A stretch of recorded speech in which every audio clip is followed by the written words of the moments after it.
Teacher talking sports, what it does, what it do, how we live in. With the regular season starting soon, I thought I could do some positional rankings. I'll see how much of these I could get through before the regular season begins. Maybe some days I'll do two videos on it.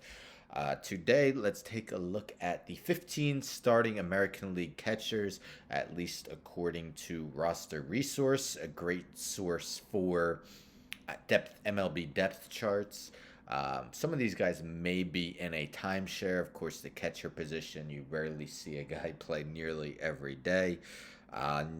It's also a position where a lot of the guys aren't too great at offense. So we'll go in descending order, starting with 15th. So let's get into it. And we're going to start with Robinson Chirinos, who has joined the Baltimore Orioles, turning 38 years old on June 5th.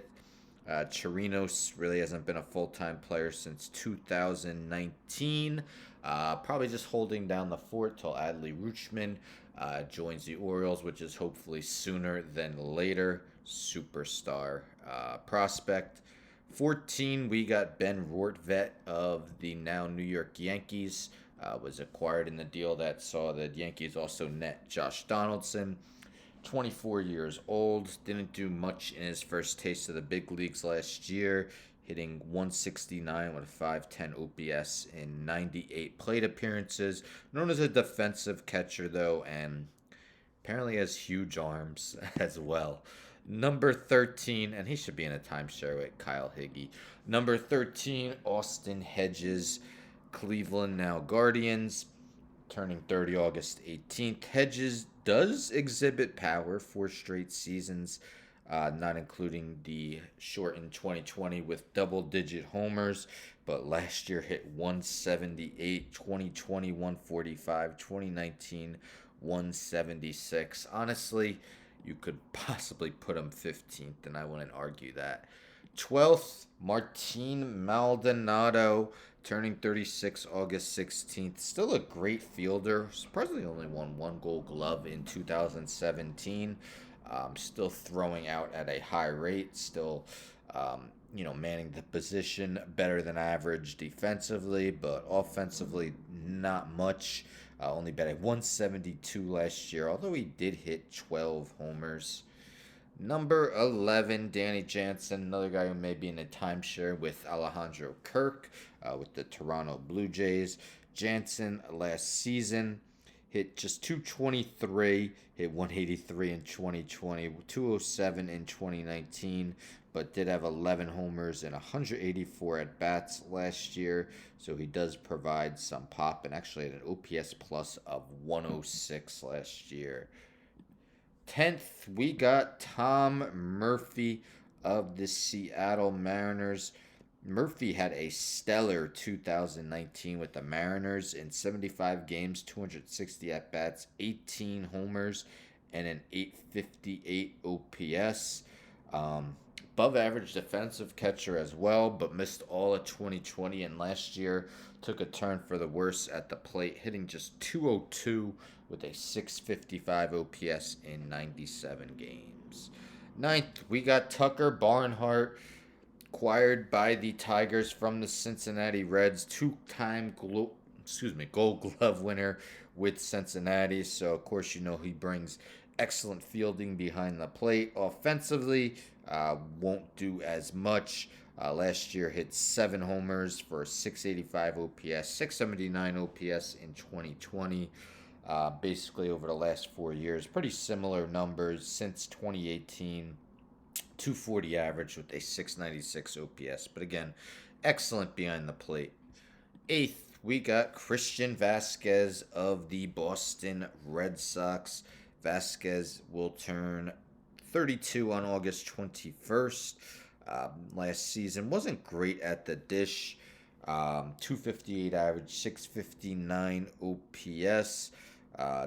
Strong fielder, though. Had a high defensive WAR according to Baseball Reference, gave him 1.3. Six homers, far cry from the 23 he hit in 2019. So we'll see if he could reach those power numbers ever again. Number seven, Max Stasey, Los Angeles Angels, turned 31 just 6 days ago. Last season, really his most playing time of his career, and did perform pretty well. 241 average, 752 OPS, 13 homers, just 28 walks to 101 strikeouts, so that isn't great. Stacy does a halfway decent job behind the plate, but should see even more playing time this season with an older Kurt Suzuki behind him on the depth chart. Number six, recently acquired Gary Sanchez. Sanchez has had his struggles the past couple seasons with the Yankees. I'm a believer that the change of scenery should do him well, though. Last year batted just 204 with a 730 OPS. Season before that, an ugly 147 batting average with a 618 OPS.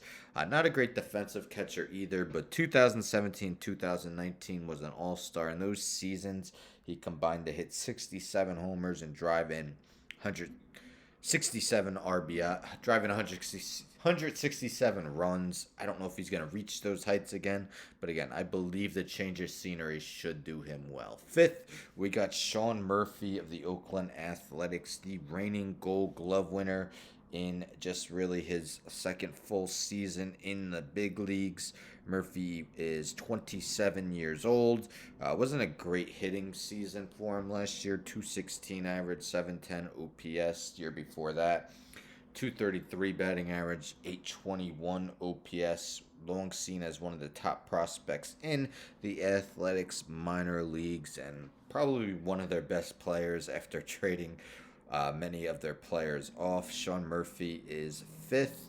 Fourth, I got Mitch Garver, now of the Texas Rangers. Now, Garver offensively could be right up there with the guys who are atop this list. The problem is he hasn't really stayed healthy. Just 23 games in 2020, 68 games in 2021.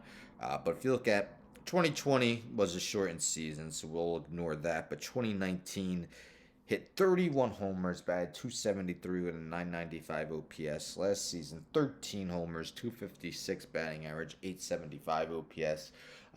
Halfway decent behind the plate, but again, he stays healthy. His numbers should match up with pretty much any catcher at the plate. Third, we got Mike Zunino coming off a breakout season. First All-Star appearance for Zunino.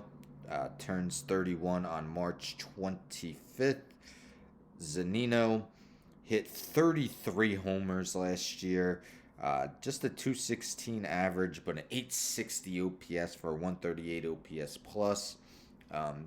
Years before that, an ugly 147 batting average, 165 batting average, barely batting over the Mendoza line for his career 202.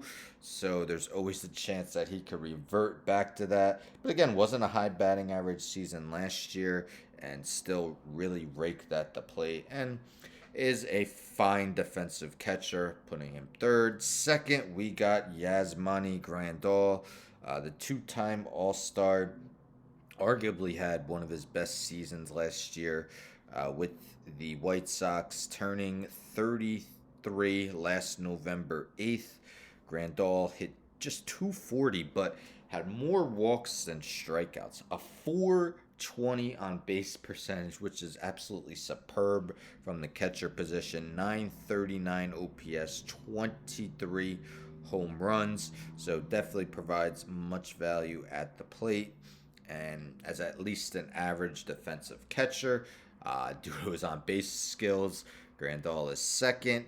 And the leader in the clubhouse, my best AL catcher for the 2022 season, Salvador Perez, an all-star in 7 of his last 8 seasons.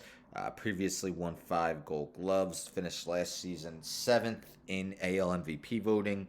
Also took home his 4th Silver Slugger as he broke a record with 48 homers from the catcher position. That's a new major league record. Also led the AL in that category, as well as leading the AL with 121 RBIs. No, he doesn't walk much, but he hits for a pretty strong average, which doesn't leave his on-base percentage that bad. And had a 126 OPS plus last year, 159 in the short in 2020. Salvador Perez is my top catcher in the AL for the upcoming year. So what do you guys think? How would you rank these catchers? Let me know in the comments below. Don't forget to subscribe, like the video, share the video, hit the bell for notifications. I'm out.